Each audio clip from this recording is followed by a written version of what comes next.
નમસ્કાર મિત્રો, અમારા નવા વિડીયોમાં આપનું હાર્દિક સ્વાગત છે। આજે આપણે વાત કરીશું 22 વર્ષના ગરીબ છોકરા સાથે બનેલ એક સત્ય ઘટના વિશે।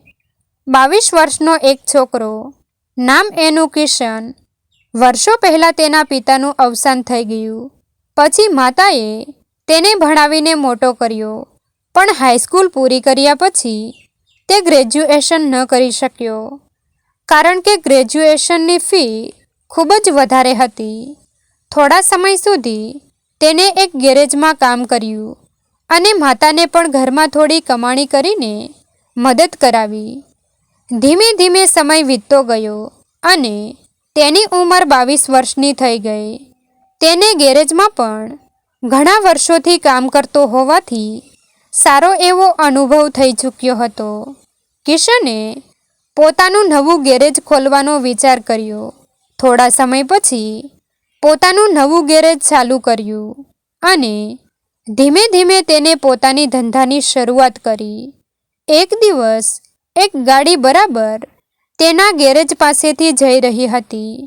એવામાં તે ગાડીમાં કોઈ ખામી સર્જાવાને કારણે ગાડી બંધ પડી ગઈ। એ ગાડીની સામે જ કિશનનું ગેરેજ હોવાથી કિશનને તે ગાડીના માલિકે બોલાવ્યો અને તેની પાસે ગાડીનું કામ કરાવવામાં આવ્યું। ગાડીના માલિકે સૂટ પહેરેલું હતું અને સાથે ડ્રાઈવર પણ હતો।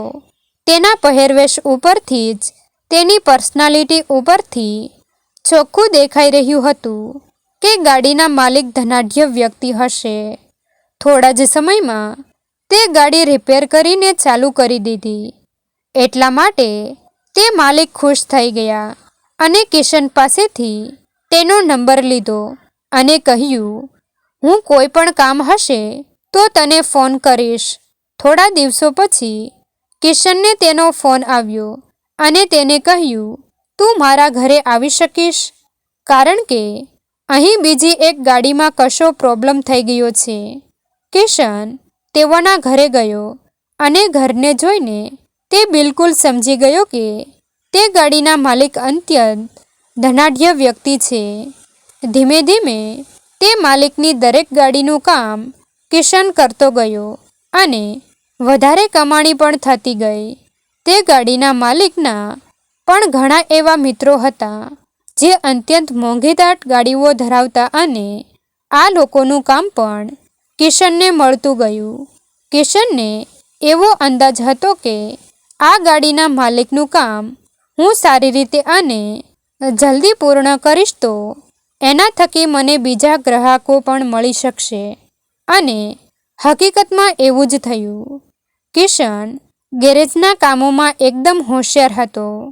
અમુક ગાડીમાં તેની એવી સ્પેશિયાલિટી હતી કે લગભગ શહેરમાં કોઈને તે બધું ન આવડતું હોય તે ગાડી પણ તે રિપેર કરી શકતો। જોતજોતામાં 3 વર્ષમાં તેને ઘણી પ્રગતિ કરી। તેને રેફરન્સમાં ઘણું કામ મળતું ગયું અને તે પણ ધીમે ધીમે ધનાઢ્ય થઈ ગયો।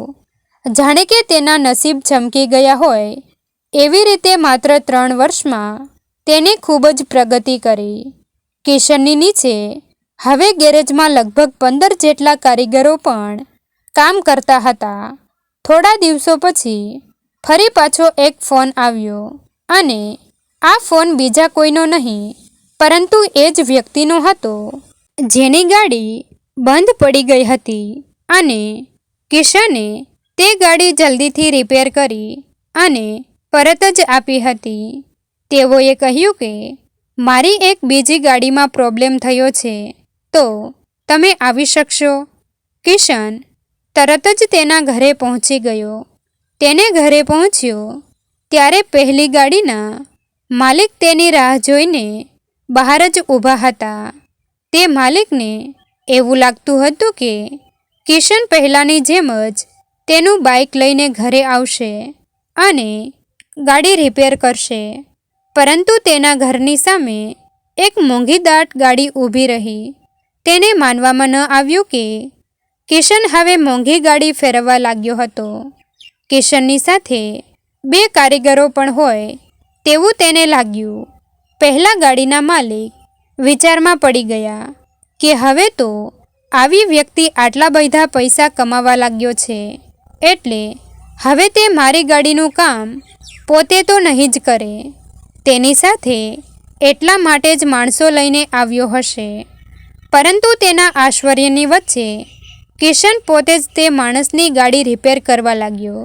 થોડી જ વારમાં રિપેર કરીને તરત જ તેને કહ્યું, સાહેબ, આ ગાડી રિપેર થઈ ગઈ છે. ત્યાર પછી જૂની યાદ તાજી કરી અને કહ્યું, તમારું કામ મેં શરૂ કર્યું ત્યાર પછીથી જ મને આટલા બધા ગ્રાહકો મળ્યા છે. હું તમારો આભાર જીવનભર નહીં ભૂલું. તે ધનાઢ્ય વ્યક્તિ ત્યાં ઊભો વિચારતો જ રહી ગયો કે આ માણસે થોડા જ વર્ષોમાં આટલી બધી પ્રગતિ પણ કરી લીધી, પોતાની ગાડી પણ લઈ લીધી, અને તેમ છતાં તેના વ્યક્તિત્વમાં ઘમંડનો છાંટો પણ હતો નહીં. માણસોની સાથે જ પોતે પણ કામ કરવા લાગ્યો, અને માણસો જેટલું જ કામ તે પોતે કરતો હશે, કદાચ એનાથી વધુ પણ કરતો હશે. અને 3 વર્ષ પહેલાં જે બનેલું હતું તે યાદ રાખીને આજે પણ તેનો આભાર માને છે.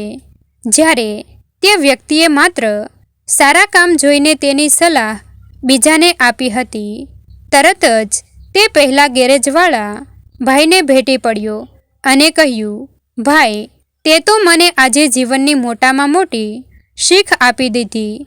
એટલું જ નહીં, તારી જેમ અનેક લોકો હશે જે આર્થિક તંગીમાં હશે, પરંતુ તને જોઈને, તારા વિશે જાણીને તેઓમાં પણ જિજ્ઞાસા જાગે કે કોઈ પણ કામની શરૂઆત નાની જ હોય છે, અને શરૂઆત કરવા માટે ક્યારેય ડરવું ન જોઈએ. અમારી ભાષામાં કહીએ તો તું તો એન્ટરપ્રિન્યોર છો ભાઈ. આવી રીતે જ નવા સાહસો કરતો રહેજે. મિત્રો, તમને જો આ વિડીયો પસંદ આવ્યો હોય તો વિડીયોને લાઈક અને તમારા અન્ય સગા સંબંધી મિત્રો સાથે વિડીયોને શેર કરવાનું ભૂલતા નહીં. અને આવા જ નવા જીવન ઉપયોગી, જીવનમાં કંઈક નવું કરવાની પ્રેરણા મળે તેવા વિડીયો જોવા માટે અમારી ચેનલ સાથે બન્યા રહો. થેન્ક યુ મિત્રો. મળીએ છીએ એક નવા વિડીયો સાથે. આભાર.